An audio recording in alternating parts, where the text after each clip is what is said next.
If you've been exercising with me every single day thus far, good for you. And we're going to get it in again today, Friday. And I think, yeah, it's Friday the 13th. So happy Friday the 13th. Great to be able to be alive again, another day on this fantastic earth. And boy, is it a beautiful one out here this morning. Gorgeous skies, beautiful canyon. And of course, I'm out here in San Diego. I just come out here in my backyard to take it in a little bit in the mornings before I get into the dungeon, which is my garage gym. And we just take in the fresh air and the sights out here in San Diego. And then we say, okay, enough of that. And we get into this gym because we know we're going to get our physical fitness on. And so, of course, this is physical and financial fitness with Patrick, where we talk about how to get our bodies in shape and how to get our pocketbooks in shape. We talk about getting a pump and pumping up our cash flow all at the same time. So if I can motivate you to work out whatever it is you do to work out, if I can motivate you to lift weights, stretch, just get up and get moving in the mornings to get yourself in better physical shape, then I want to be that motivation to people, because those who know I was headed down the wrong path with health, I was headed down the wrong path with my body shape, I was headed down the wrong path with my energy levels, and that had to do with bad foods, drinking lots of alcohol whenever I could, not having good sleep habits, and certainly not exercising, because when you're hungover and you ain't got no energy and all that, you're not very motivated to get moving, and especially to lift weights and that kind of thing. So it was just I was in one of those positions health-wise where I knew I was just going down the wrong road for sure, and I had to flip that around, and it wasn't easy. I needed motivation. I needed somebody, people there to support me and people there to tell me I was doing good and give me some good feedback to keep me going and to give me some sort of positive feedback that I was doing the right thing. Because certainly with physicality, when you're trying to lose weight or you're trying to gain muscle, it never happens as fast as you want. And in the beginning, you're doing all this effort and it's not showing up. So you don't see the results. You see all this effort, you don't see results. So it's difficult, man. People get very discouraged very quickly and very easily. And that happens to do when people are trying to change their physical body. So you're trying to lose weight, gain muscle, drop the beer belly, get a six pack, all these things. It takes time, and it takes a lot of it takes time and focus. And when you're focusing on something, Tootsie, hello, good morning. When you're focusing on trying to lose weight and you're focused on trying to build muscle, you're focused on trying to fix yourself physically, the results never happen as fast as you want them to happen. Period. End of story. So it gets defeating, especially in like the first month or two where you're working your ass off, but you're not seeing any results at all. Nothing's changing. You still look fat. You still got your beer belly. So it's very defeating, right? So if I can be someone's motivation, good morning, Dexter. If I can be someone's motivation, and that's all, okay? If I can be someone's motivation for them to show up, get out of bed, if it's not early morning where you're at, but just somebody to be your accountability system, okay? If I can be an accountability system to somebody and get you exercising, getting you in better shape, this would be fulfilling for me with just that. So if you're working out with me, fantastic. I would love to see more people get in better shape. I know society right now is in trouble with health and all that, but we're going to turn that around. So if I can be your motivational system to get you working out, fantastic. That's one reason why I do this, guys. I do this because I want to help motivate people to be in their best shape ever, no matter where they're starting from and no matter what age. Okay? Dexter, where would I recommend someone start with? Stretching, push-ups, sit-ups? Well, as a matter of fact, that was a good question that Dexter just posed. And what I will do today is I'm going to do an exercise. I'm going to run down the very first routine that I started doing when I got back into lifting weights. So that's what I'm going to do today. So that's a really good question by Dexter. Where would I recommend someone start? Stretching, push-ups, sit-ups. Obviously, Dexter, first of all, let me address where someone's starting from can range and can be a lot different, okay? If someone weighs 500 pounds, they're not going to be in the same starting point, and I can't give them the same recommendations as somebody that is not overweight and looking to build more strength or something like that, right? So always where someone's starting at is going to depend. But what I'm going to do today is I'm going to do the exercise routine that I did when I very first came back to weightlifting, when I was weak and my joints weren't ready, and I wasn't seeing the feedback, and it was difficult. And man, were you getting sore? It's another thing, building physical change and changing your body metabolism, changing your body structure. It can be painful. That's why a lot of people don't go through it, because you can get very, very, very sore, especially in the beginning when your muscles haven't had much usage over time. You can be very, very sore. It actually can be painful. So there's a lot of correlation, I believe. There's a lot of correlation between physical fitness and financial fitness. I believe there's a lot of correlation between the two. And that's why I come in the mornings in my garage gym to motivate you guys to work out, to motivate you guys to get your body moving. And whether it be, Dexter, to answer your question, whether it be stretching, whether it be push-ups, whether it be sit-ups, whether it be jumping rope, whether it walking a treadmill, it doesn't really matter, okay? It's all where you are and where you're starting from and what your goals are, what you're doing. But if I could just be motivation or somebody to count on, that's the hard part. Sometimes you can't get yourself out of bed. Sometimes you just go, you know what? I just don't feel like going to the gym today. You go, I got a bad bod and I want a bro bod. There you go, right? That's how I was.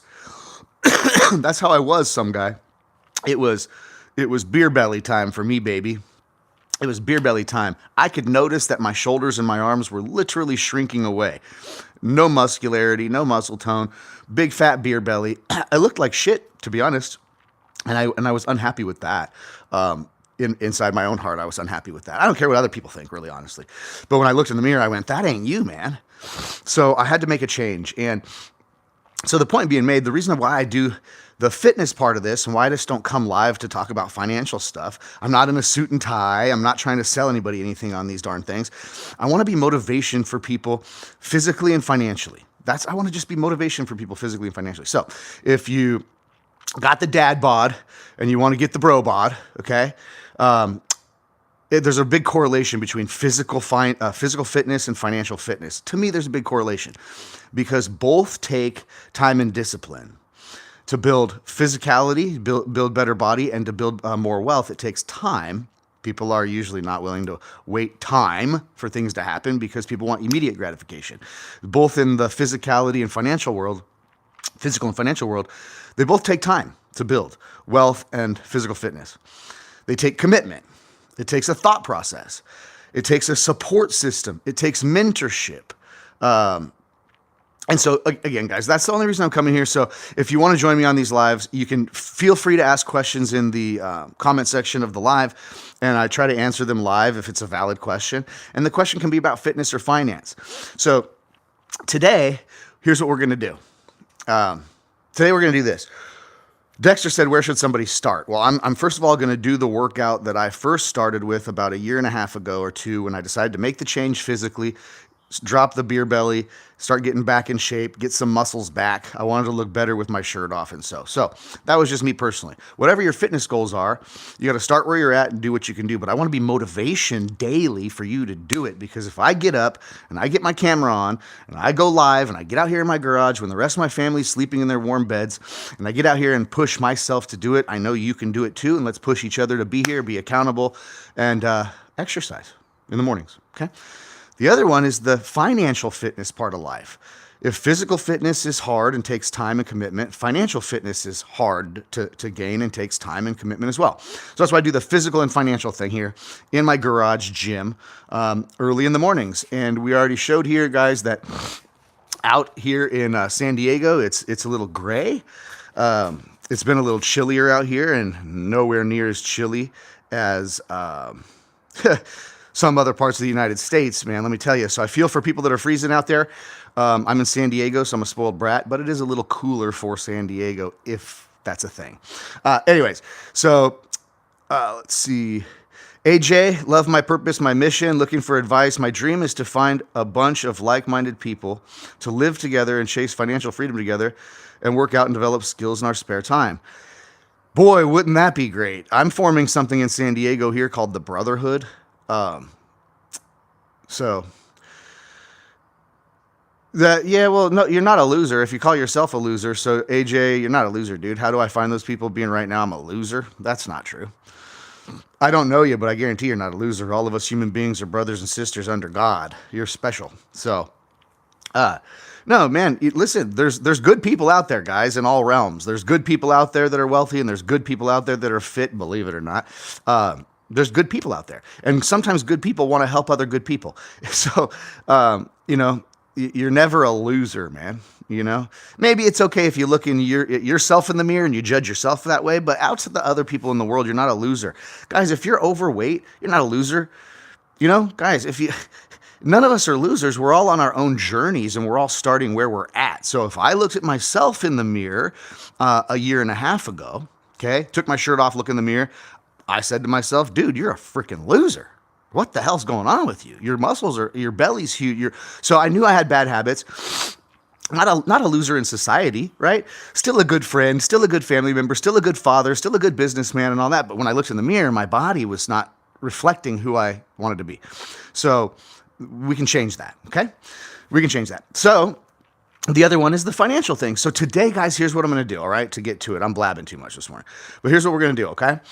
So for the workout this morning, we're going to do the original workout routine that I started with because it's easy, it's simple, and it's mostly upper body. And I wanted to start building my upper body like most guys when I first started getting back in shape. So today, that's what we're going to do. We're going to do the original routine I did, which is all upper body, chest, and shoulders and stuff, when I first started a year and a half ago. So we're going to bust that out. It's quick, it's simple. All you need really is a pair of dumbbells. And you can get it done. A little dumbbells and a little tiny bench. So that's what we're going to do today. Now, for exercise. For number 2 is, for the financial part, guys, I want to talk to the audience today about non-performing mortgage notes. So those of you who've tuned in, or those of you who follow me on other social media or whatever, I'm not very huge on social media, but I do put some content out about what it is that set me financially free, which is mortgage note investing. It's the sexier side of real estate investing, in my opinion. So rather than flip an Airbnb and own rental properties and deal with the hassles of being a landlord, we got into buying mortgage notes. So it's a really cool thing. It changed my life for the better financially. And so I'm trying to help other people understand it because it's awesome. And you should get into it like I did, because you can change your life too financially. So we're changing our lives physically. We're changing our lives financially, both for the better. And we're all going to be here to support each other because, as AJ said, we need a support group. We need a support system of other human beings that are there, that are positive, that are setting the example, and that we can work together to motivate each other. So here's what I'm going to talk about during my original workout routine that I started with a year and a half ago. So we're going to do the dumbbell workout routine. And nope, I'm not trying to sell anybody here there, TQ. I'm here for free every day. I'm here for free every day on live to answer people's questions. How do you like that? So anyway, So anyways, you should be excited about your life. I want to get you excited about your life. I want to get you excited about your physique, and I want to get you excited about your finances and your financial future. I want you to be excited about you. So today we're going to do the exercise, which is mostly pushing exercise, shoulders and dumbbells, chest, all that good stuff. And we're going to talk about non-performing notes, okay? Because non-performing notes are a wonderful financial vehicle in which we can help people, not only help people, which is a good thing. We can help homeowners, we can help families, and we can also make a mint as far as an investment is concerned, and that is with non-performing notes. Did you guys know, first of all, that you can buy a mortgage where someone is already delinquent? We've got someone who is living in the house, but they're not paying their mortgage payment. And we know what usually happens when we know what usually happens when we don't pay our mortgage payment, right? What really happens when we don't pay our mortgage payment is generally the bank will foreclose, right? You'll have foreclosure action. You're going to get a letter in the mail, say, hey, you're delinquent, and so on and so on. Well, did you know that you can buy non-performing notes where the people are already delinquent? And so the original lender who owns this mortgage just hasn't foreclosed yet, doesn't want to go through the foreclosure process. Sometimes banks actually get to write off as a loss non-performing paper, so they get rid of it. But you can literally buy someone's mortgage where they're still living in the house, but they're not making mortgage payments, and you can buy that mortgage when it's already in distress, non-performing mortgage note. And so it's like a house flipper would go out there, and a house flipper would try to find a house that has problems. House flipper with a house that has problems is going to usually make more money, right? Because if that house flipper has the skills and the knowledge to do a good job fixing up all those bad problems, then there's a lot more value add and they make more money on the house flip. So if you thought about that, we buy distressed or dilapidated mortgage notes, right? Mortgages that have problems. The person that has the skill set, the knowledge, and the ability to work out the problems makes the most money. So same thing with house flipping and same thing with the mortgage note space. But so we're talking about mortgage notes today, non-performing mortgage notes, and how you can buy those as an investment vehicle.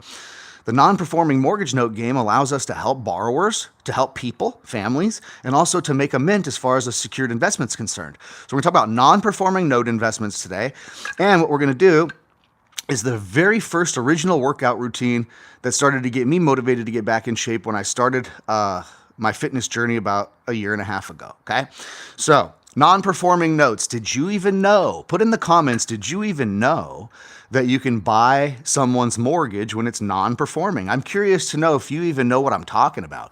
Drop a yes in the chat or a no. Drop a yes or a no. Did you know that as an investor, you can buy someone's mortgage and you can buy a non-performing mortgage where they're already delinquent? Did you know that?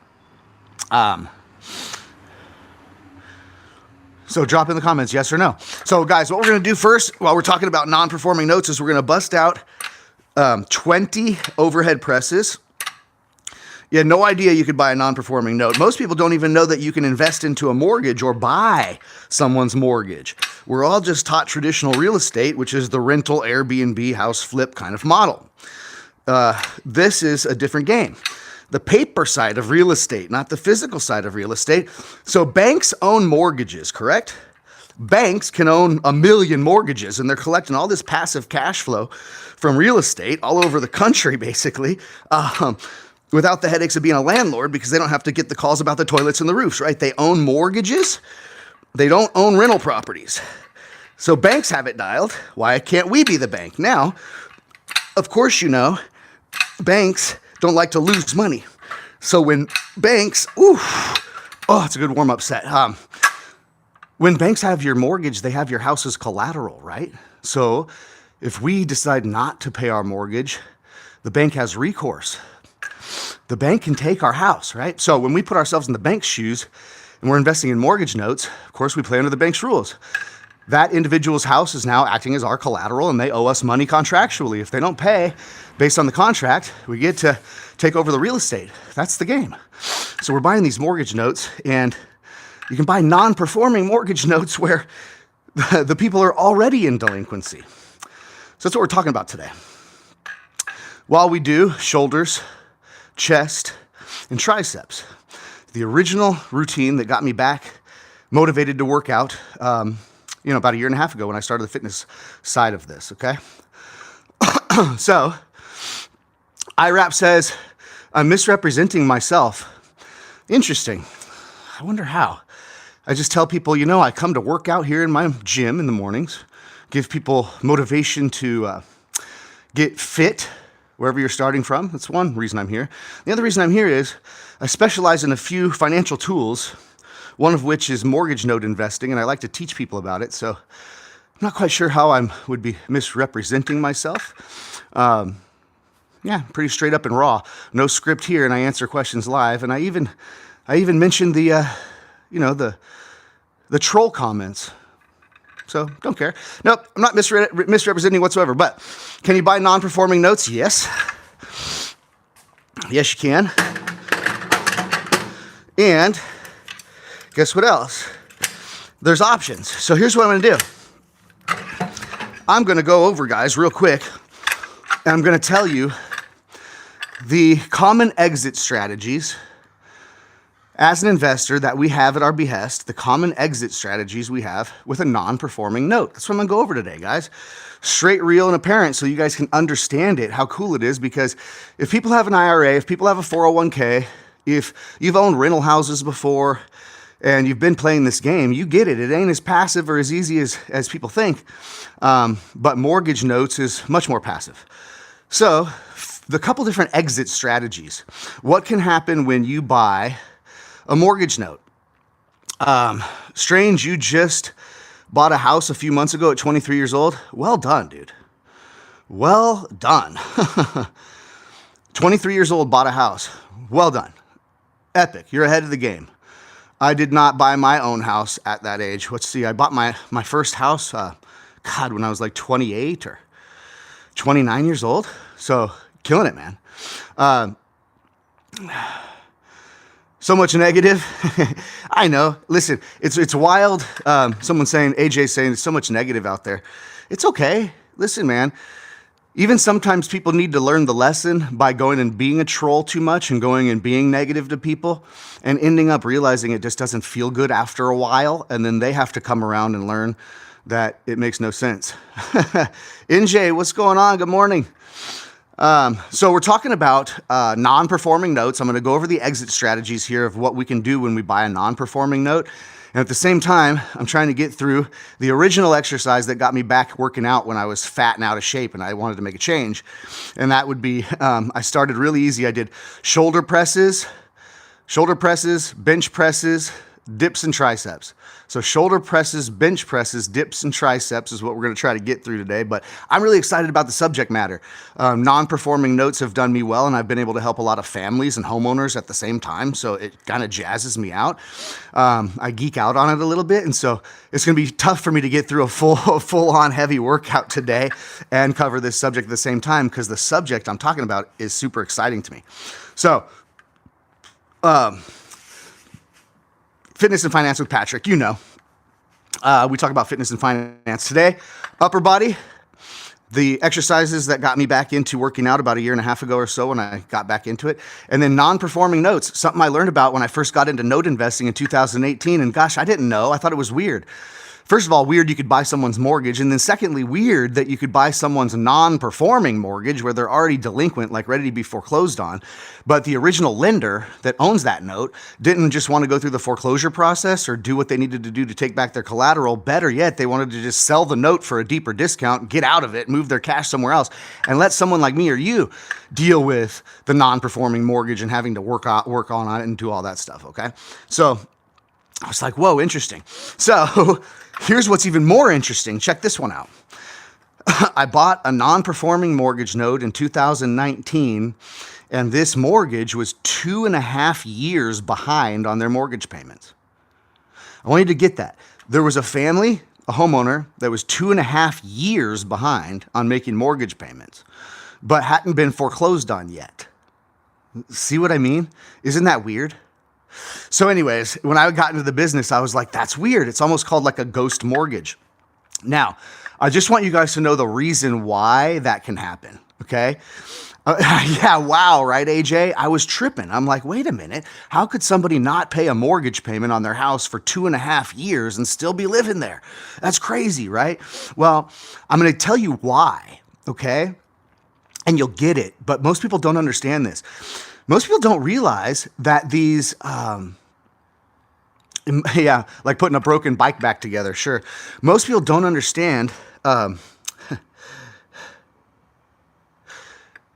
let me just go into the deal, okay? So 2.5 years behind, it's weird, right? But most people don't understand that these mortgages are sold quite often, okay? People don't realize, the only reason people realize mortgages are sold all the time in the secondary mortgage market is people that have mortgages. So if you've ever had a mortgage on your house, you're gonna get what I'm saying. If you had a mortgage on your house, you've been paying your mortgage payment on time, like clockwork, and all of a sudden we get a transfer letter in the mail someday in the mailbox. We get a letter, and let's say you were paying your mortgage to Wells Fargo Bank. I'll give you guys an example. Let's say you're paying your mortgage to Wells Fargo Bank. And you're paying your mortgage on time, everything's good. You get a letter in the mail from Wells Fargo Bank that says, hey, we transferred your mortgage from Wells Fargo Bank to Bank of America.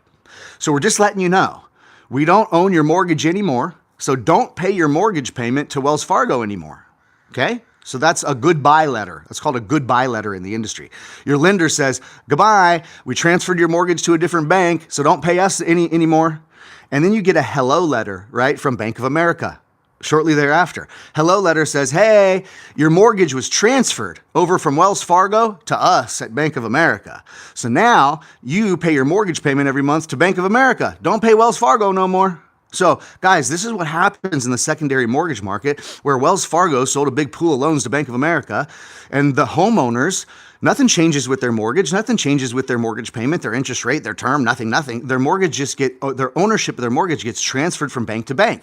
Happens all the time, and people are more aware of this business that I'm in by being the homeowner and having a mortgage and paying a mortgage payment, because these mortgages are sold. And so these homeowners have gotten transfer letters before where it's like one bank just transferred my mortgage to another bank. All of a sudden I had to pay a new person every month.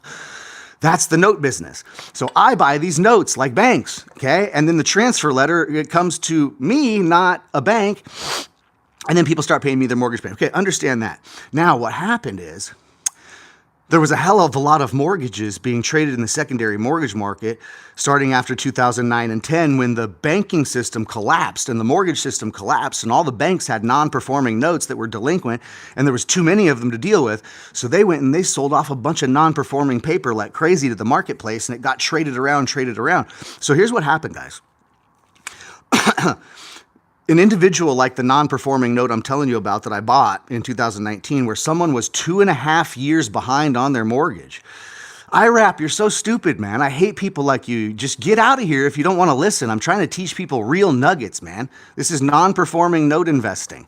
I know you don't know what I'm talking about, but it's also stupid to come onto somebody's live and be a troll and call people snake oil salespeople when I'm not selling shit. Get real, bud. All right, so... yeah, at a big discount. I bought it at a big discount. I don't want to ignore those guys. They need to learn lessons too. IRAP, you are garbage, bro. No life, man. I'm on here trying to give value and you have zero life. And I love bringing it up. Guys like IRAP need to be taught a lesson. Crazy, all right? Just how dumb can you be? Maybe shut up and listen for a second in life and you'll learn something. All right. LOL. Yes. All right. So, no, it's all good. I like all people, even dumb people. I can make them smarter. All right. So, wild. They hadn't paid their mortgage payment 2.5 years. Why? How could somebody be 2.5 years late on their mortgage? AJ, this is also new. So AJ says, well, responding is what the trolls want, right? Responding is what the trolls want. Well, let me tell you something. This is new, and in order for me to build a bigger audience so that I can actually help good people on here, I don't mind the trolls right now. Because the funniest thing is the trolls like IRAP are on here for like my whole life, like my most minutes of viewership. Be stuck on here, giving me lots of algorithm love with YouTube. And then YouTube, when you're live, really gets jazzed about when people are like commenting and participating, and I'm going back and forth with Q&A from the comments. So only helping me, which is the funniest part. And eventually when this grows, I'll have a moderator. I know you enjoy it, brother. I'll have a moderator and this stuff won't really happen anymore. But right now it's all good. Algorithm love. If people want to stay on my live and they want to keep loving in my comments, even if it's hateful or trollful things, I don't care. I don't have to address it if I don't want to. But... and you know what I would love to do? One of these times I'm going to have a troll session where I just invite all trolls to my thing. And then we're going to really see how good they can be, because a lot of these trolls are crap too, NJ. What they say is so trash. It's not even funny. But sometimes the trolls will come in with something super duper funny, where I'm even like, damn, that was a good troll comment. And I like to give them credit where credit is due. All right. So, back to some shoulder presses. But here's what happened. like I said, how these banks trade mortgages. Well, investment funds, not banks, but investment funds that buy mortgages, is well, they were trading mortgages like crazy, right? So what happens when an investment fund buys mortgages? An investment fund usually buys pools of mortgages, a big old group of them all in one purchase, like millions of dollars worth. And now they have this giant group of all these mortgages, and they start sifting through what they bought. And what they do is they keep all the cherries they like, and they take ones that are maybe too much of a hassle, are going to take too much of their time, something like that, and they put them into a little package, and they go to sell them off to recoup some of their capital. Now, what happened is, a lot of these mortgages, these poor homeowners didn't even know. They were so confused on eventually where the hell to send their mortgage payment every month because they got like 10 transfer letters in the mail in like 6 months. So what's crazy is that their mortgage was sold as a pool of mortgages to another bank. They looked at all the good stuff they want to keep, took the stuff they don't want, and sold it again. Then the next fund that bought that little smaller pool cherry-picked the stuff that they wanted, took the trash they didn't want, packaged it up, sold it again. So it's funny that the way the market was after 2009 and 10, when the mortgage market crashed and the market got flooded with all these mortgages from banks, not mortgage-backed securities, just a mortgage. Mortgage-backed securities are where you pile up a bunch of mortgages and then create a security out of it. Like in the movie The Big Short. I'm just talking about buying one single mortgage, just like buying one single rental property.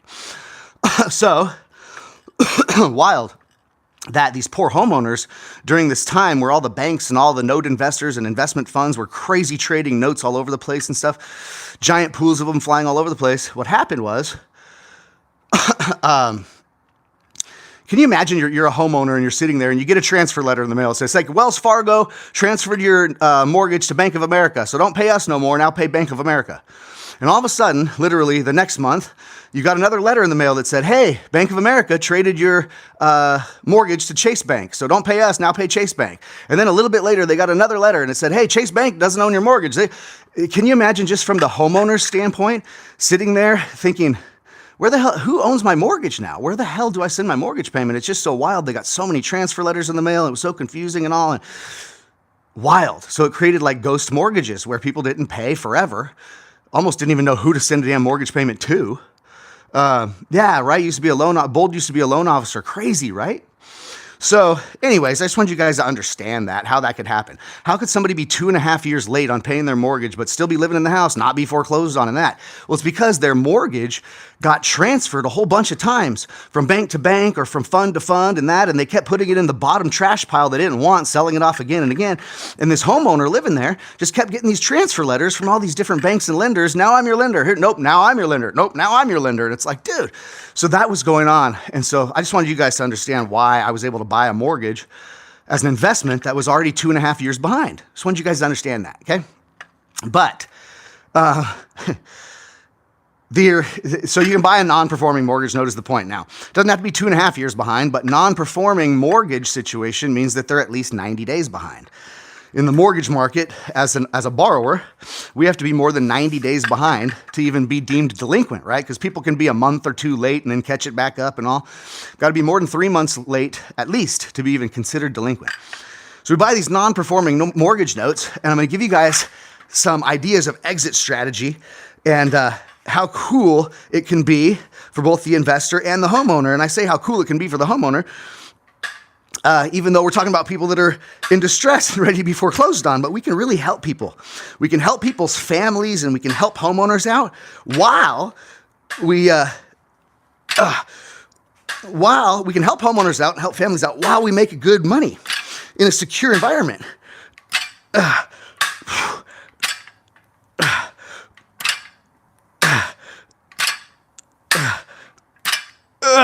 Oh, that was good. All right.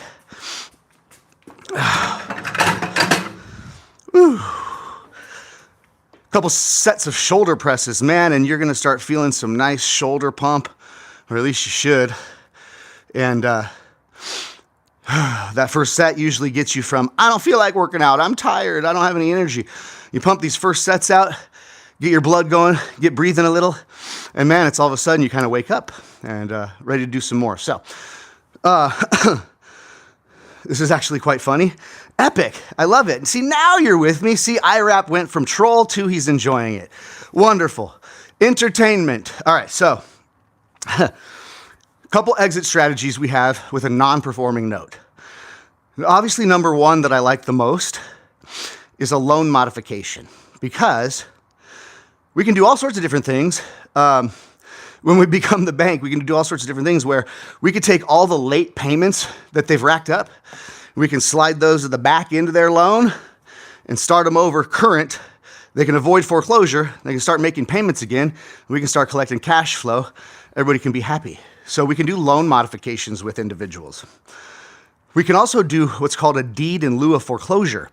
So this was happening quite often after that mortgage meltdown, because a lot of homeowners ended up being upside down. Upside down, you guys know, that means that they owed the bank more than what their house was worth.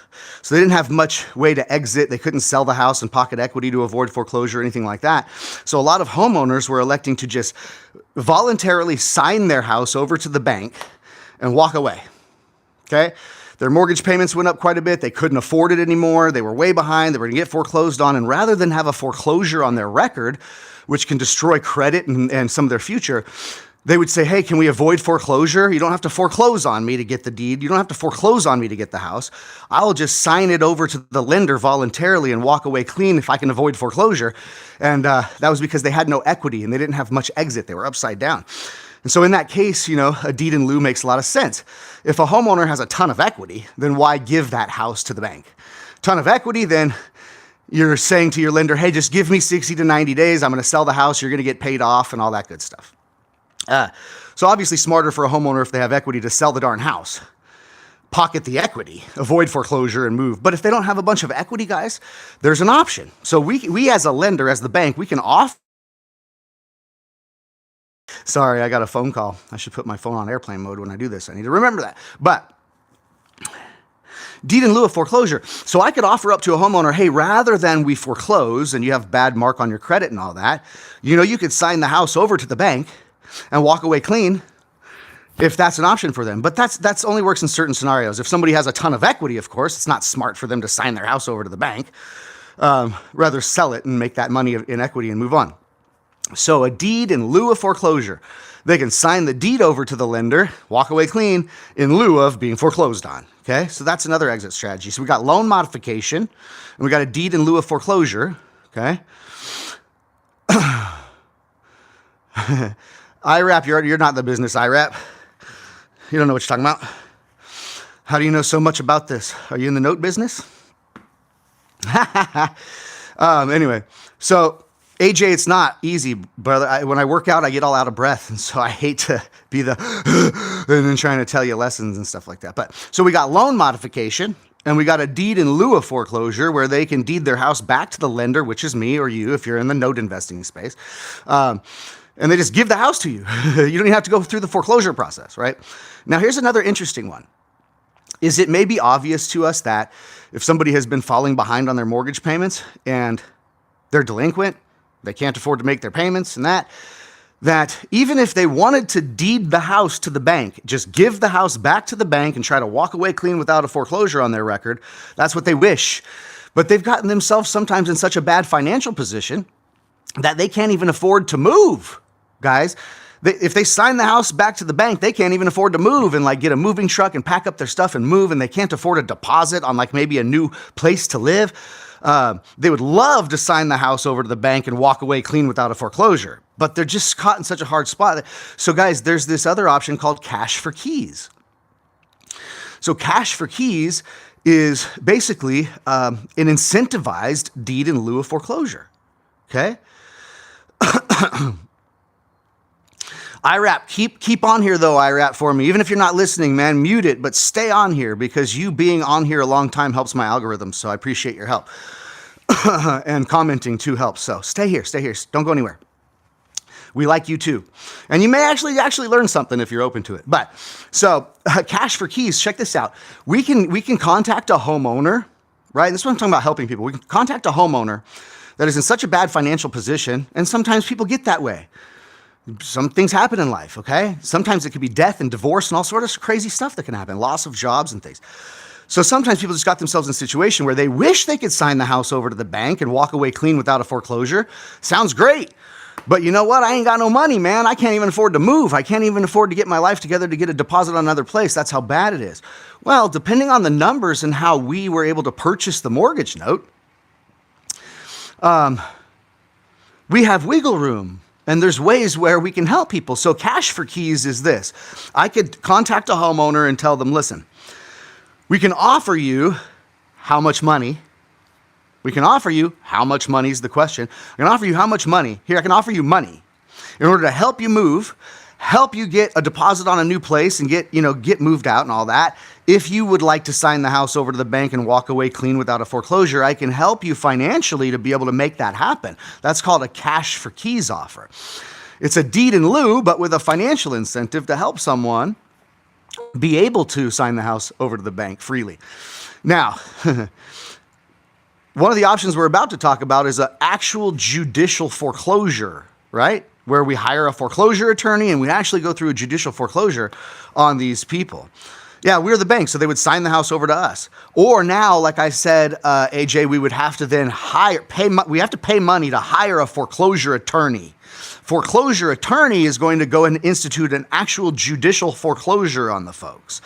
Then they get foreclosed upon. They have a certain amount of time to move out, or sometimes you even have to pay and get them evicted out of there because they want to squat, right? So this is all costs money and time to work with a foreclosure attorney and go through all that process and that legally and that. So usually the amount of money that I, as the bank in that situation, we would be willing to offer some homeowner in a cash for keys situation is obviously pretty much the same amount of money that I'm going to have to spend anyways on a foreclosure attorney and eviction and those kinds of things, because that can cost thousands of dollars. And so let's just say on average around the United States, the average foreclosure takes 6 to 8 months to complete and it costs $4,000.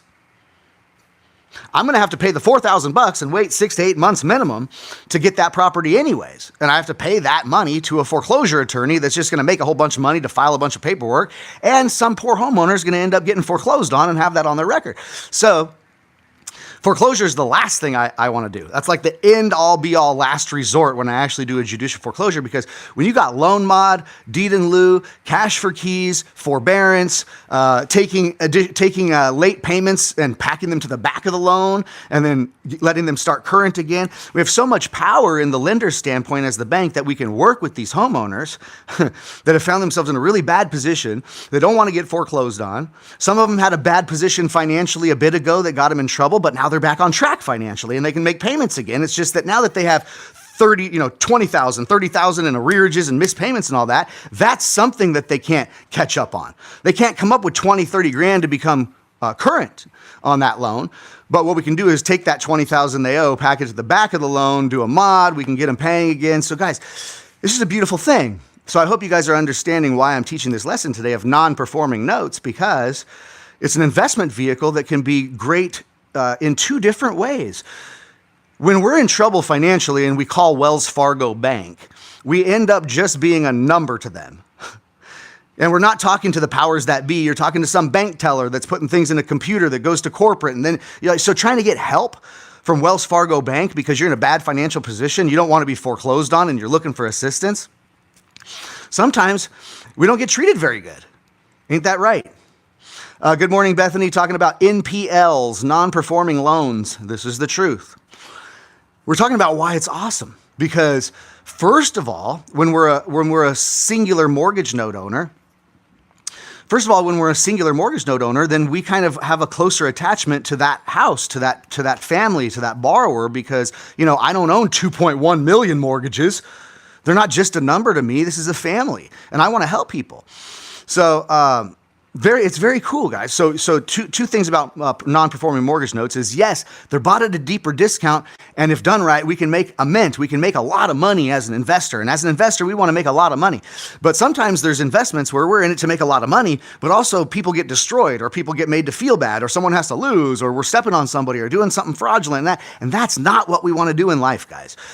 we get more love in our lives and we get more benefit in our lives when we go out there and we help others. The more people that we help get what they want, the more we're going to get what we want. And what a beautiful situation in a non-performing mortgage note scenario where we can be more mobile and we have more options and we can be more moldable for these homeowners that are in a bad financial position and don't want to be foreclosed on, man. Families don't want to be foreclosed on, kicked out of their house and all this good stuff. So boy, a win-win situation in a non-performing note where we can buy something, where we can intend to help a homeowner avoid foreclosure with all of our powers and do something that will help them and their families.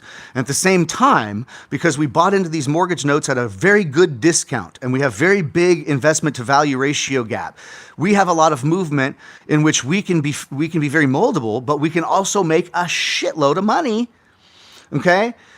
And both people win, okay?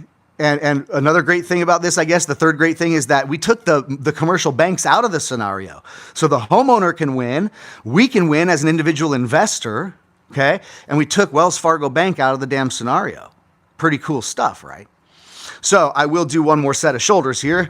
I don't want to miss getting the workout in, because this is physical and financial fitness with Patrick, and the physical part we must do as well. So we're gonna get another shoulder presses here. I think I have 35-pound dumbbells. These are power blocks. And these 35-pound dumbbells, I do probably about 10 or 12 reps. And it's going to start to pump up your shoulders very nicely and get those triceps activated, because at the end of this exercise, we're going to be doing some triceps.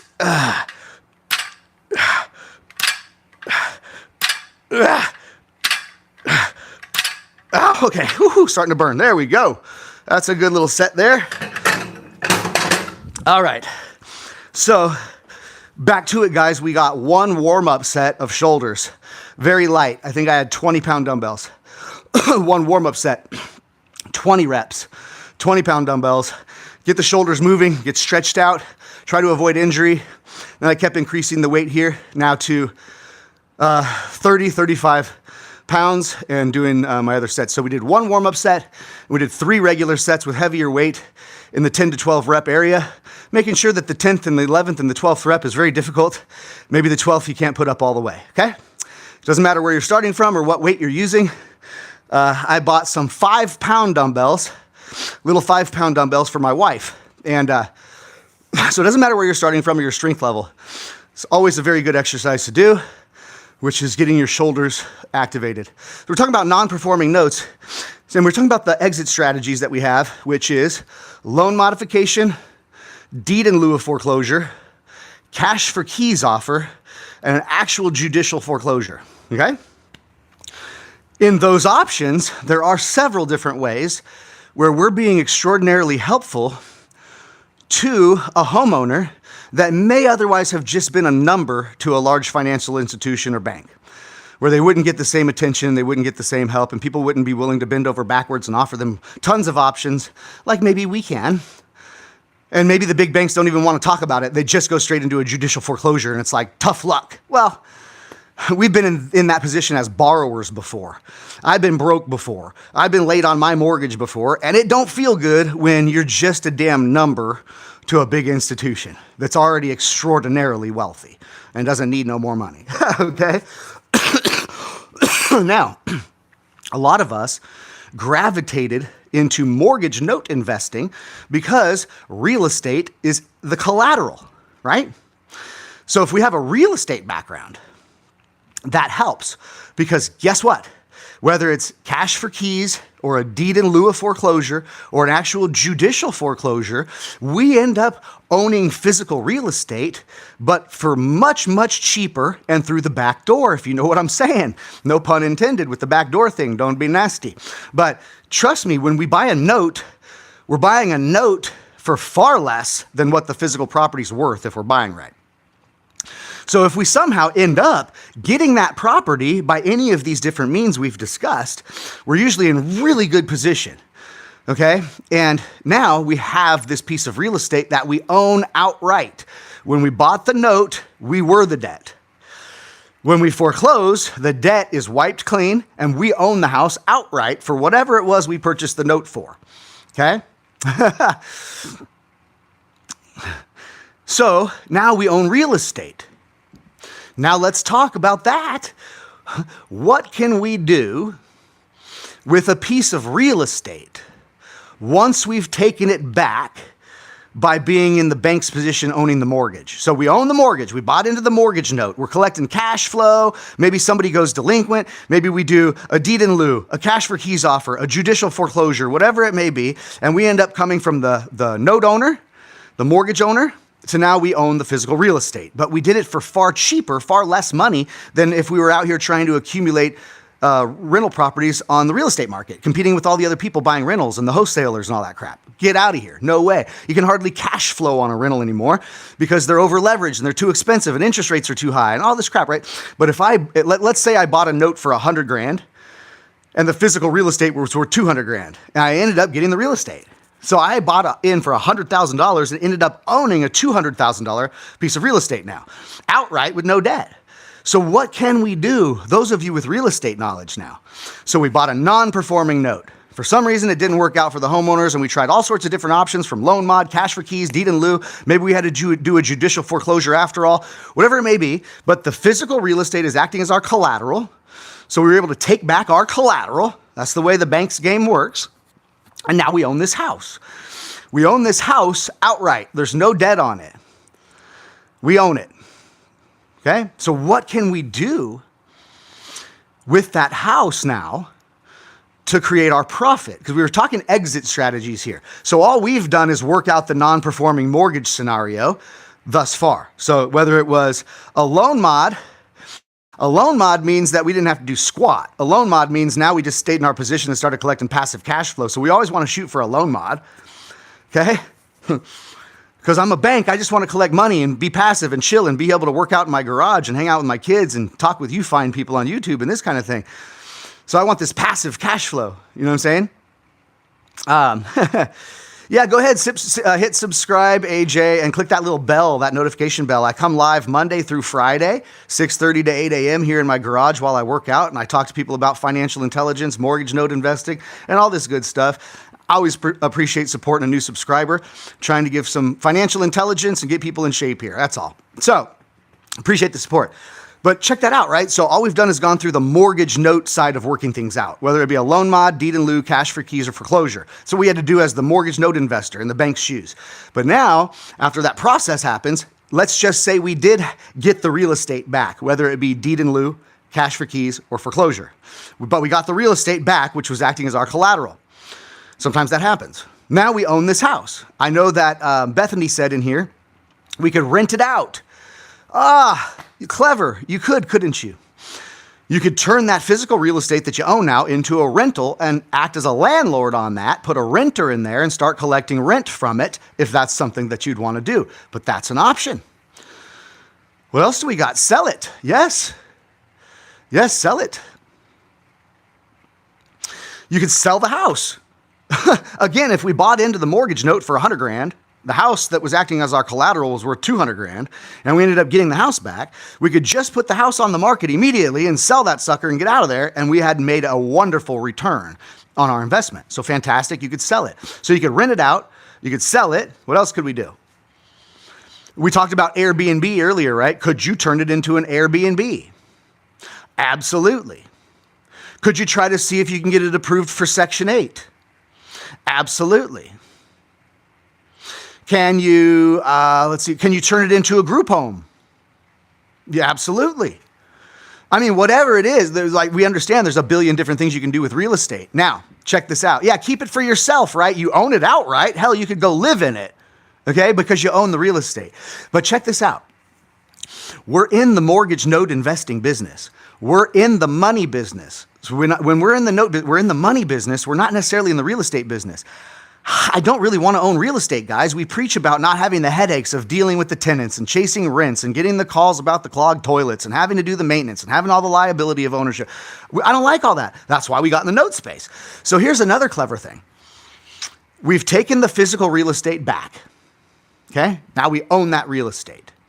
Now here's what we do. We sell it, but we don't sell it for cash. Okay? We sell it using seller financing. And so what we do is we find a buyer that wants to buy that house. We collect a cash down payment, 10, 20, 30%, whatever somebody can come up with, collect a nice lump sum cash down payment, sell them the house on terms, create a new homeowner in there with a new mortgage note in place. Now we still retain that property as our collateral. We have a new homeowner living there with a freshly underwritten amortized loan. We've collected a nice fat cash deposit. So we got a bunch of cash in our hands too. And now we carry that paper again. So now we own that mortgage note on that property and we're in the same position we were in before. So now we have a homeowner living there that's now making us mortgage payments again every single month. And we did a seller finance. Yeah, we write up a new note. Absolutely. We write up a brand new note. We sell the property to a new homeowner via seller financing where they don't need to go to Wells Fargo or Bank of America to get their mortgage loan. We're going to sell them the house and we're going to carry back their mortgage loan for them. They don't even have to go to Wells Fargo and qualify to get their mortgage. We'll do their mortgage for them. So you end up right in the same spot. That property didn't have to get sold. You didn't have to deal with landlord bullshit. Does it make sense? You still keep this asset in your portfolio for income and net worth. You don't get rid of it. But I also don't want to have a rental issue. I don't want to manage an Airbnb. I don't want to do all this bullshit. That's not why I'm in the note business. We're in the note business to be passive like banks and make a bunch of money without having to do stuff. That's the cool reason we're into notes. So when we start having to do stuff and we start having this ownership liability and we take back this real estate and that, yeah, you can turn it into a group home. You can Section 8 it. You can rent it out. You can Airbnb it. But that all requires work and you have that ownership liability. So why wouldn't I just take that physical house now that I own? And if I'm in the note business, yeah, have a good day, NJ. If I'm in the note business, why don't I just do what I do best, which is remain very passive, get myself out of ownership liability and the hassles of dealing with the tenants and the termites and the toilets and the trash outs and forget all that stuff, guys. I create a new. All right. Did it stop? Oh, there we go. All right, we're back. So yeah, I need to be reminded to put my phone on airplane mode for crying out loud. We started doing this independent. So to answer that question, Strange says, do I do this as an independent or do I work with a company? I do this as an independent. So I started learning about buying a mortgage note as an investment vehicle in 2018. I started studying it. And in 2019, I bought my first one. And so I was doing it as an individual person, just like you guys can do this as an individual person, right? If you have money, cash, IRA, or 401k, this would be a great investment vehicle to explore. If you don't have a lot of money to invest, this is a great avenue to explore for the entrepreneurial side of it. Because just like these guys out there, the real estate gurus or the Pace Morbies of the world and that, aren't they all preaching other people's money, using other people's money, finding private lender partners and investor partners to do your real estate deals? Isn't that what the Gator lending community is all about? Now they're going to come under a whole bunch of fire because all these people were doing these highly risky deals that people were uneducated about, like sub-twos and quiet assumptions and all this other stuff in the real estate world, which really the banks and the institutions don't like. And they're teaching amateurs to do this stuff and to use other people's money to do that stuff. And it's all risky and people are getting blown up right now. That whole thing's going to blow up. Matter of fact, new legislation and rules are coming down hard on like sub-2 and that kind of contract stuff. So anyway, neither here nor there. But can you leverage other people's money if you do have a skill here in this niche industry? If you know how to buy performing notes for cash flow and non-performing notes, they're collateralized by real estate. They spit off a far better than average yield, double digits mostly, come with passive monthly cash flow that's compoundable. I mean, it's one of the best investment vehicles I've ever seen. And why? Because the banks created this for themselves. This is the bank's rules. And when we're a note investor and step into the bank's shoes, we play under the bank's rules. So the rules are pretty clean. It's one-sided, right? We as the borrowers are always held hostage, okay? It's biblical, right? Where they say the borrower or the person in debt is always slave to the lender. It's the truth. We've always been used to being on the borrower side of things our whole lives, right? We borrow money to go to college. We borrow money to buy a car. We borrow money to buy a house. We borrow money. And we're all borrowing bad debt. And we're trading away our future energy and income with this bad debt and locking ourselves into a financial trap. The other way is being on the lender's side of the fence, owning the debt and have people paying their debts to you. America runs off loans. Yeah, man. There was a big big flood of mortgage notes, obviously, that hit the mortgage note space in 2009, 10, 11, after the banks pretty much failed with their lending strategies in '08. Yeah, of course, AJ. As a matter of fact, down in the description, AJ said, is there any chance he could correspond with me? Love to chat about it, Of course. Yeah, absolutely, man. That's what I come on here for, to help people. Down in the description of my live video, my calendar link is there. So right now I'm on my phone, and my phone's up on a tripod, and I'm about to keep working out and stuff like that, so I really can't do much, AJ. But yeah, down in the description of my video, there is my calendar link, so you can click on that, get on my calendar. Really welcome to, have a chat with me at some point about this. But it definitely changed my life, guys, financially, and that's why I want to bring it to other people. It can change your life financially, and you can help a lot of other people, right? We talked about the homeowners that we can help because they're not just a number to us. We also talk about these private lenders and these investors, folks out here that are stuck to Wall Street. They're getting feed to death by their stockbrokers and their financial advisors, right? That only have a fancy license, that really don't give the greatest advice. They can only sell things that are securitized, that they're able to sell through their Series 6, Series 7, Series 11 licensing. So, a financial advisor or a stockbroker can't even bring a mortgage note investment opportunity to their client. Something that has collateral, potential upside, safety and security, monthly cash flow, better than market average yield, but they can't even bring this investment to their clients because it's not a security. It's not licensed. It doesn't fall under the Securities Act. It's just a private loan. So here we have a great way to help ourselves as an investor, put ourselves in a great position, playing under the bank's rules. We have security, safety, collateral, cash flow, upside, great investment. I haven't found a better one. Then you look at the homeowners we could help. The homeowners are not just a number to us. We can do loan mods, cash for keys, deed in lieu, help people, help them stay in their house, prevent foreclosure on people, help families, right? And we can also help fellow investors, friends, family members, colleagues, people that have investment capital, but they don't know where to put it, right? Cryptocurrency is too risky and I don't understand it. The stock market makes me lose sleep at night. One day I'm up and life's good, and the next week I'm down and everything's red and I'm crying, and I just can't handle the ups and downs, right? Hey, my current individual retirement account that's being managed by some schmo financial advisor is earning about 3% per year returns. Doesn't even beat inflation. So if we can help ourselves as an investor, learning these skills, having the knowledge to understand this asset class and be a pro in it, that's the steps we must take. And we either have our own money to invest into this, or we can use other people's money to invest into this, make win-win situations for ourselves as the investor, the homeowners that are not just a number to us, and other people that would like to earn a much better return than, say, 3% in their IRA. That ain't going to get them to retirement goals. You know what I'm saying? So anyways, I'll get off my soapbox. Back to working out, okay? We got to get our workout in straight up. We can't forget that the physical part is just as important as the financial part. I hate to see folks that are the most fit people in America, boy, but they are broke. And I hate to see rich people that are absolutely unhealthy and walking down the wrong path in their lives physically. So anyways, cool stuff though, guys, right? That you can buy non-performing mortgage notes. You can buy notes that are already in delinquency, ready to be foreclosed upon. You can buy those. When you buy those, you get them at a deeper discount, a better deal than if you were to buy a performing note. And, I was just reading Strange's comment. He said, used to live in Miami, Florida, where the average house is $600,000 plus, and rent is $3,000. I was able to save money to move out with my family. Awesome. Awesome. Yeah, I mean, look, one of the ways that beginners, have to think about getting ahead. And when I say beginners, I just mean people that are starting their investment journey in that.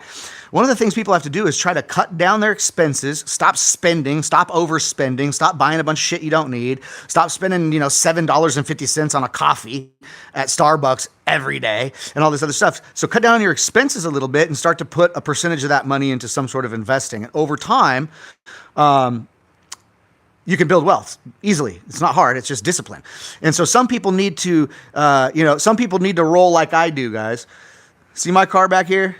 I could certainly afford to get a $150,000 car right now. I could certainly afford to have some badass Corvette here or something like that. I'm just not a car guy, number one, and I don't like to buy stupid shit to impress other people. So my Mercedes-Benz right here, I love it. and I have no car payment, and I have no issues driving it around. People think it's beautiful. I like it. And it does well for me. Of course, I had to lay down the money for the big family car. We have a Suburban, right? A newer Suburban, because we've got the family and the kids and stuff like that. But, guys, why? When I know this kind of stuff, and when you start to have financial intelligence of what to do with your money, trust me, the stuff, the fancy belts and the fancy $150,000 cars with the $2,000 a month car payments and all this fancy shit, guys, trust me, it's not even that fulfilling once you get it. When you've had the cool car, guys, then it's not cool anymore. Okay? It's like big deal. I live in a $1.4 million house in San Diego, California with a swimming pool in the backyard and a good view. Why do I need to get twice the square footage? You know how much of a pain in the ass it is to vacuum a house that big? Can't even find where your kids are when you got a 6,000 square foot house. So Anyway, guys, so reduce your expenses. You're not flashy for anybody else, dude. If you like flashy stuff for you, get it. Okay, I'm not saying don't get stuff to make you happy. I'm saying, but this flashy shit and buying awesome cars and just trying to get a bigger house next year and another bigger house, it's so stupid when this is money lost, guys. These are bad investments. These are liabilities, not assets. These don't produce cash flow. They suck cash flow. So why don't we start taking some of this money, put it into assets that produce passive cash flow? They produce more net worth that's leverageable. Start to buy things like this. And then that way, maybe when you want to get your nice car, when you want to get your nice boat, when you want to get these nice things, the assets and the cash flow and the leverage you've created can pay for those things. That's the smart way to do it. We know that. We know that. Yeah, Dexter realized he was spending frivolously. Yeah, straight up. Bethany said, I'm getting my 6,000 square foot house. This can be possible, but there's smart ways to get it done. So beautiful stuff, guys. You can buy performing notes. You can buy non-performing notes. It's wild that for a while there, we were buying non-performing notes that were called like zombie mortgages. It was like it had floated through the mortgage marketplace for 2 years, 2.5 years being delinquent, not paying their mortgage. But none of these financial institutions that kept owning this mortgage, none of them wanted to do anything with it, and they would put it in the bottom pile and trade to another fund or trade to another bank. These poor damn homeowners were getting 10 transfer letters in the mail in the course of 6 months, and they wouldn't even know who the hell to pay their mortgage payment to anymore. It got confusing. And it's just wild, guys. A wild space. But there's a reason why, obviously, banks own tons and tons and tons of mortgages. But you'll realize that banks don't own tons and tons and tons of rental properties. And that should tell you something right there. So we can play the bank's game, and we start understanding that we can be in the paper side of real estate. We like to call it the money business, not the real estate business. Real estate acts as our collateral. So having knowledge about how to operate real estate investing, definitely a plus in this game, because real estate's our collateral, and sometimes we take back real estate, and you got to know what to do with real estate. But we're not in the real estate investing business. We're in the money business, the banker's game, the paper game, and we acquire mortgage notes. So you can acquire performing ones for cash flow. Yes, that's what we do mostly. But also, every now and again out there, you're going to find a very good non-performing note opportunity. And if you're assessing the collateral and you wouldn't mind taking ownership of that physical property, you would have strategy with that property and say, it's a pretty good property. So if you'd like to have that property as your collateral, and depending on the paper, depending on the numbers, well, there's these opportunities out here, guys, in the note investing space where you can buy non-performing mortgage notes. People are already in delinquency. You can buy these at a far deeper discount because you know you're going to have to do some work and some elbow grease, have some knowledge, some skills, some training to be able to work this out with that borrower, whether it be a loan modification, cash for keys, a deed in lieu, or an actual judicial foreclosure. They have the chance to choose what works best for them. We, as the bank, have all the legal right to take back that collateral any way we need to. But the best thing, like I said, we can do is allow these homeowners not to be just a number to us, like we're some big institution that doesn't care. We can hear people's stories and we can help people, whether it be packing arrearages to the back, doing a loan modification, changing terms, helping them, reducing payment, reducing interest rate, all sorts of different things. But the way we've bought into these assets, we have so much wiggle room with the homeowner to where we can help people, save families from foreclosure and do all this stuff, and all the while making a really, really, really good return on our money.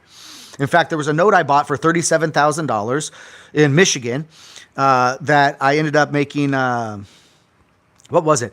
$37,000 in cash flow over 39 months plus a payoff of $93,000. So what is that? $140,000 in 3 months on a $37,000 investment. So I want you guys to hear that one. I invested $37,000 in change into a non-performing note, helped a family out. Believe it or not, win-win situation for me, the borrower, everybody won in this scenario. I bought the note for $37,000. I collected 39 payments of $948. So it was like $37,000 and change of cash flow I collected on that note. And then they paid it off early because they sold the house in Michigan and moved to Florida. And in the loan mod I did, they still owed me $93,000 payoff at that time.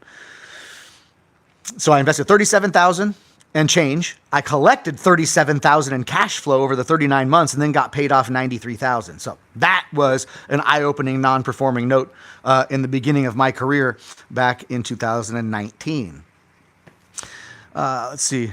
So what do you do if someone stops paying you on their mortgage? Do you have, what is that?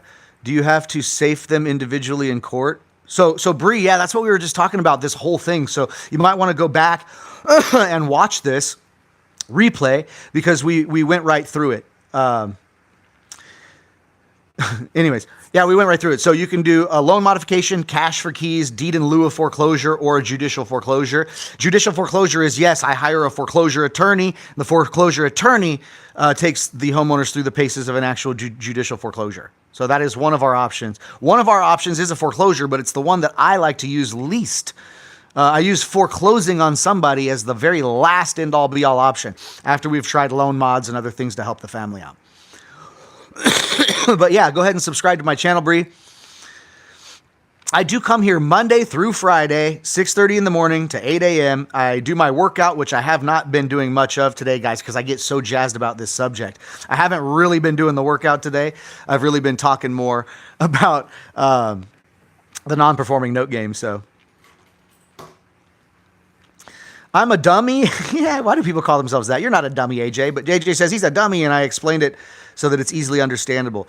But that's my whole theory here, guys, is 6:30. You don't need to do that right now. Oh, yeah, okay, you can. That's okay, yeah. So 6:30 to 8 a.m. live, Monday through Friday, I'm here. And we're talking all sort of different financial subjects, guys. Since I specialize in mortgage note investing, it's what I like to talk about the most because I believe most people don't even know about it. But if more people know about it, more people can do it, more people can help themselves financially and help other homeowners and all this stuff because these big banks are a joke. We know that, guys. These big banks and financial institutions don't give a shit about us. We know that. Yeah, thanks for the subscription, Strange. Appreciate y'all.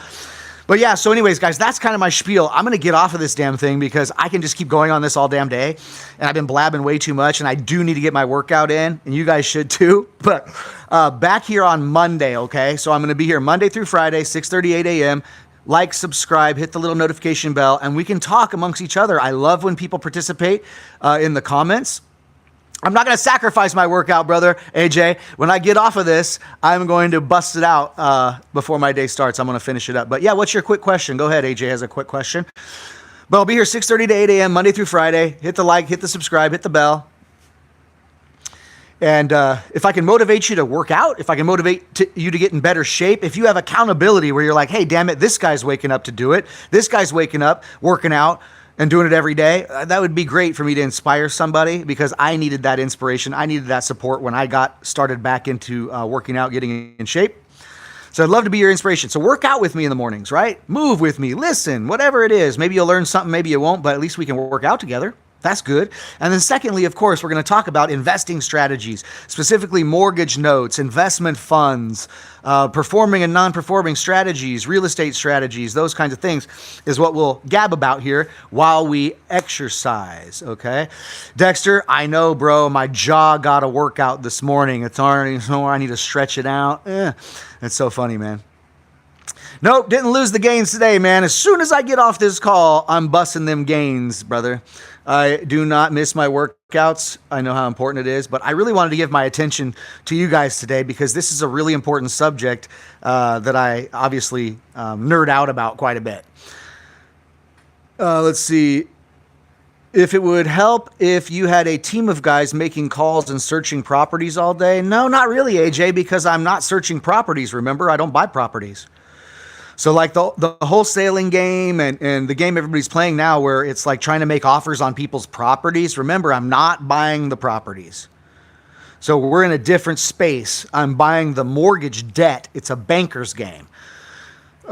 So we usually buy from hedge funds, small banks and credit unions, and a lot of private investors and other note pros in the space is usually who we buy from.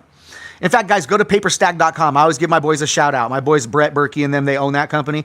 But Paperstack, spelled with a C at the end, so Paperstack, Paperstack. That's a website you can go to right now and you can buy notes, right? You can buy these mortgage notes. So it's not like the mortgage notes are really hard to find. It's a much smaller niche market. And it's not highly competitive, right? As most of you know, most folks don't even know that you can own a mortgage. Everybody knows who Pace Morby is. Most people have heard about Gator lending. Most people know what wholesaling is. I guarantee you everyone knows what it is to be a landlord. Okay, I know everybody from HGTV knows what it is to flip a house. But guess what? Most people you talk to have no clue that you can even own a mortgage. So that tells you there's opportunity for you. Can you find a property you like and search the mortgage? No. I mean, yes, you can, but it doesn't mean that the person that owns that mortgage, the bank that owns that mortgage, is going to want to sell that mortgage. So that's the problem, guys. It's not a property specific thing.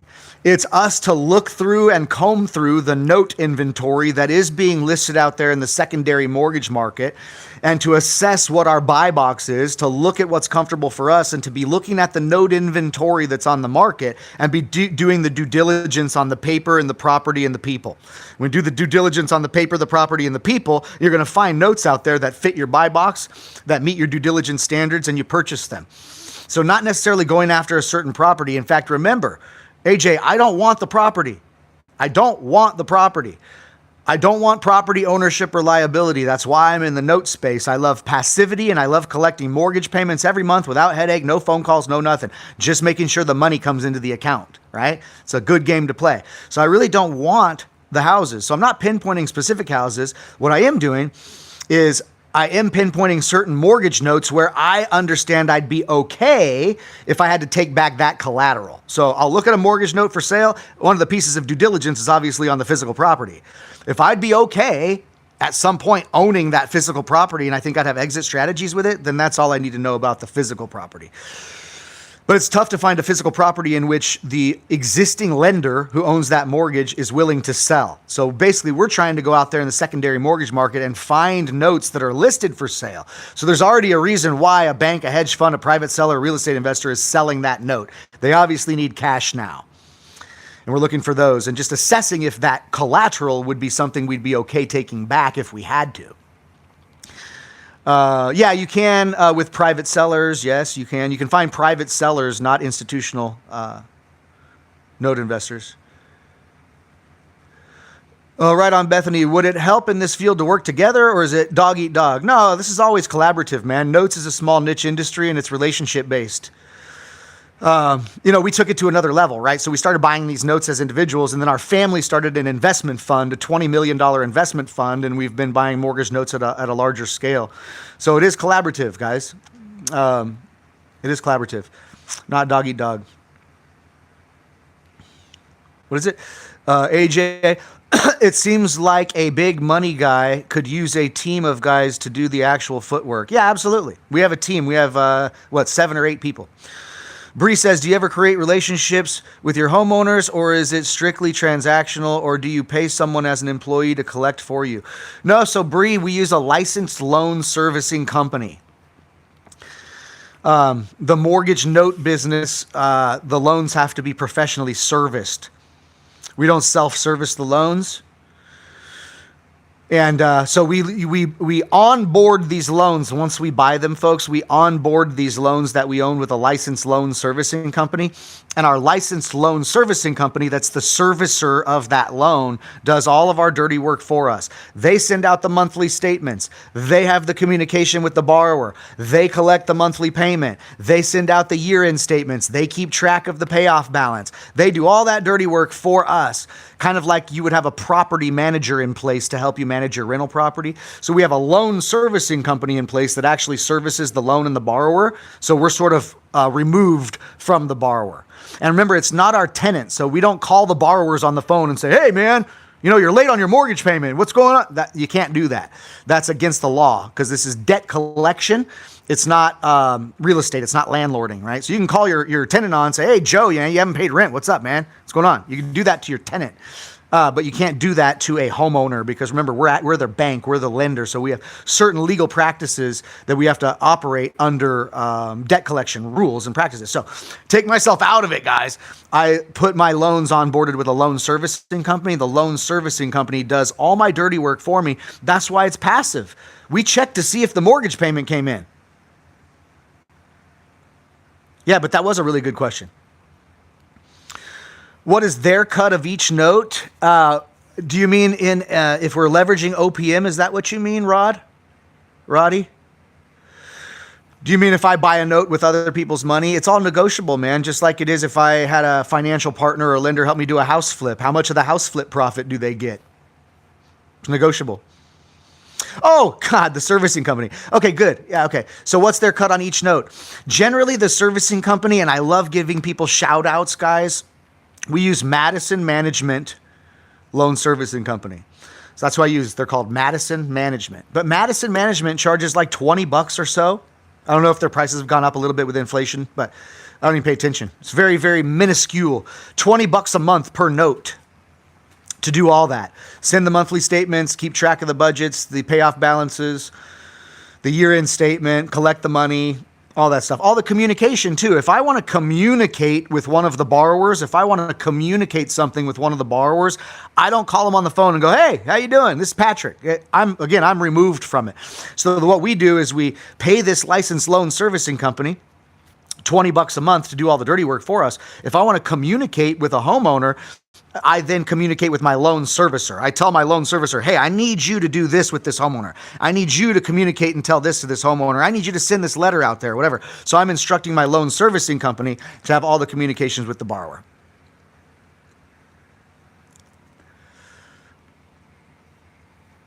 Yeah, AJ, let's talk about that. I know you're going to get on my calendar, but look, guys, I got to get to my workout, man. This is one of those where I could have been sitting at my desk or I could have been at the coffee shop because this is something that I really am passionate about. I love teaching about.